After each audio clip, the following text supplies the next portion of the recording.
Hey everybody, this is Darryl at hudsonscustommachining.com. We're coming up on 5 o'clock here and I'm in the shop working on this Emerson fan that I've been working on for about a month. And I've made some progress toward getting things ready, at least to go back together.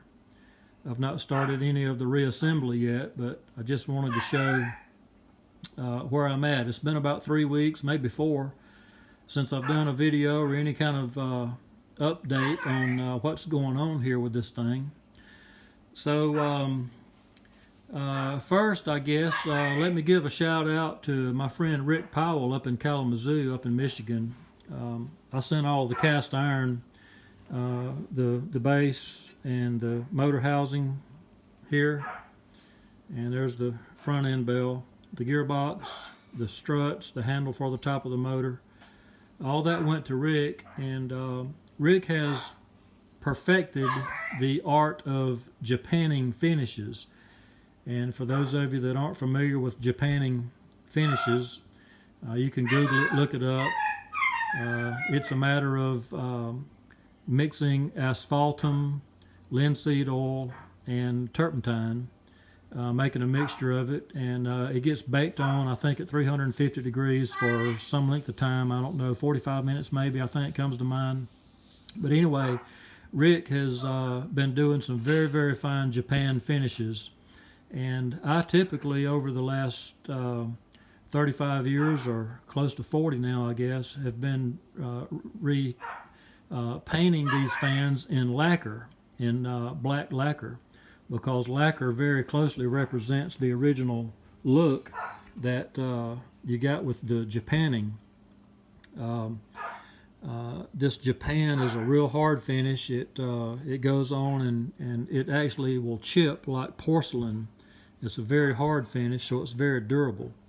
And so I was looking at all this and I thought, well, I've been seeing some of Rick's work, and I thought, well, I'd just send this up and let Rick take care of the what I'd call the paint work. It's not actually paint, but rather the painting. Now, some things I did have to paint. I painted this collar here. That was painted. I painted the cage, and also, if you remember, this cage had some bad problems, and I made the repair on the cage. I don't know if I can find it. There's one place here that we did a repair. That's it right there, where you can see that little bit of weld build up right there, where we had to repair that one wire right there. But it turned out pretty good. Pretty good looking repair. Yep, you can see the weld right there where we had to put that back together. But anyway, the cage turned out real good. So anyway, just wanted to give a shout out to Rick Powell up in Kalamazoo. Thank you, Rick, for doing the Japan finish on this. Great job as usual. And also, my friend Rick Huckabee down in Lufkin, Texas, rewound the stator for me. Rick does all of my rewinding work, and I decided that since we were doing a complete restore on this thing and just kind of pulling out all the stops, I'd go ahead and not try to use the original stator wires. So I sent it down to Rick, and he has done, as usual, a fabulous job of rewinding this stator. So a big shout out to Rick down in Lufkin, Texas. So this is ready to go back together to get the stator back in the motor housing. I made a new bushing here. This guide bushing there's a left-hand thread. It screws. Here's the old one here. I think you can maybe see that left-hand thread on there. But this is just a guide bushing for that drive shaft. And if you look through there, you can tell it's kind of egg-shaped a little bit.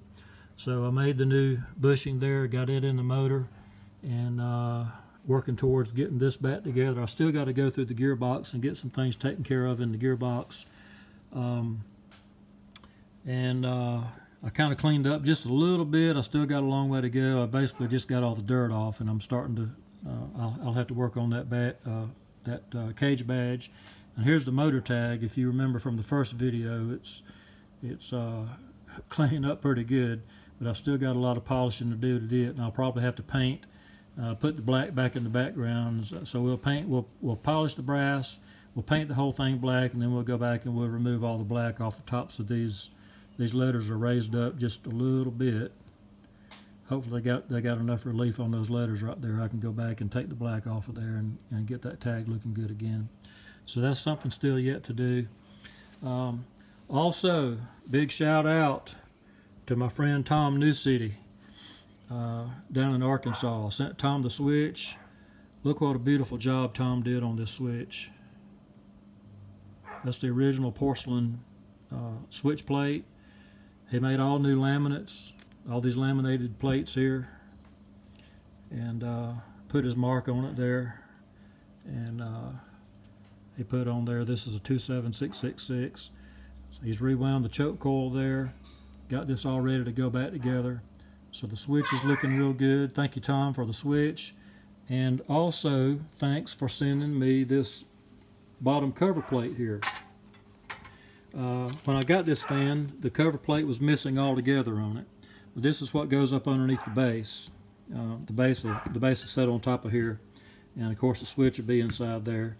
And Tom was good enough to send me a cover plate since the fan was missing its original cover plate, and he even went ahead and put the green felt on it for me and sent it to me ready to go. So thank you, Tom, for that. And man, I sure do appreciate it. And before I talk about the blade here, I originally took these blade leaves off. You can see the where they were attached to the hub, and I started polishing these out. And this fan was made in 1918, and back in 1918 and 1919, the United States was in the middle of World War I, and apparently there was some bad mix of brass back in the day. If you look at this, and I don't think the camera's going to pick it up because there's too much reflection there, and the lighting's not good in here. I've either got too much light, or I don't think the camera's not picking it up. But there's a lot of red splotchy places in here, and that's just where the brass, the copper didn't get mixed well in the brass. And instead of polishing these out and putting these original leaves back on there,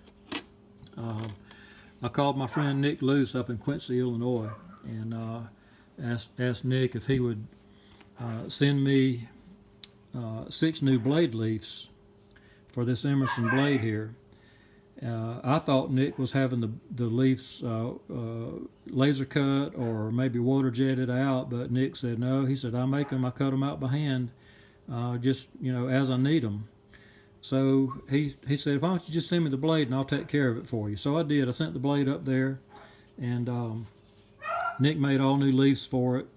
And on these original blades, I'll see if I can get the camera to pick it up. On these original blades here, you'll see a little stamp right there in this area where I've got it polished out. Let's see if I can get the light just right. It says the Parker fan blade. I don't know if that's picking that up or not. Maybe right there you can see it says the Parker fan blade, patented September 12, 1899. And I didn't know when I sent this up to Nick whether or not he'd be able to put that stamp back in there. Now, they were originally stamped at the factory, but Nick sent this somewhere. I didn't ask him, but he engraved the stamp back onto the leaf of the blade on that one leaf right there. So Nick Luce, fabulous job on this blade. Nick's in Quincy, Illinois, and Nick and I have collaborated a lot over the years on different fan projects, and I sure appreciate Nick and his ability. One of the best blade and cage men out there if you need any blade work done or cage work. So anyway, that's where I'm at now. I just wanted to do this video and kind of show where we're at. We've got the blade back, and it's ready to be, all this stuff's ready to be reassembled. So I've got to make a few screws that go in the struts here that holds the cage to the struts. Several screws I've got to make.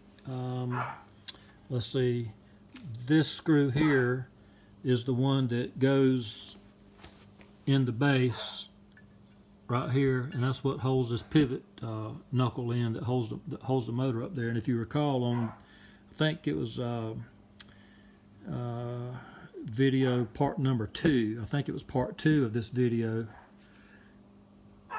I showed that I had to cut one of the original screws out of the base. It was just rusted in so bad.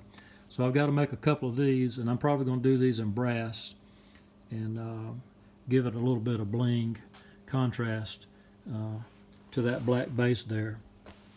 One other thing I'll point out, I make a lot of parts and pieces for fans, and here's one of the first parts I ever reproduced back in about 1989 or 90. I started reproducing these screw-in grommets here, and the original ones were made of Bakelite, and over time the Bakelite, they get broken and chipped and dinged up, and so I've reproduced these. I make these right here in the shop on the lathe. This is black Delrin, so it's an insulator material, and a lot more durable than the Bakelite ones. Will crumble up. They get brittle and they'll break, and they also they get faded out real bad. These black Delrin ones here, you can hit them with a hammer, and it won't hurt them. So anyway, I've got all new screw-in grommets there, back in the base. These Emerson fans take 2 in the base, and then there's 1 on the back of the motor housing right here. So that's already in there and ready to go. And so I guess this will be, there will be one more video after this one, I think, and that'll be the final assembly. After I get all this assembled and put back together, I'll do one last video, and I should have it plugged in and running for you. So that's all for now. Thanks for hanging in there with me for over 12 minutes. Please subscribe to my channel if you enjoy this sort of a thing, and we appreciate y'all. Talk to you later.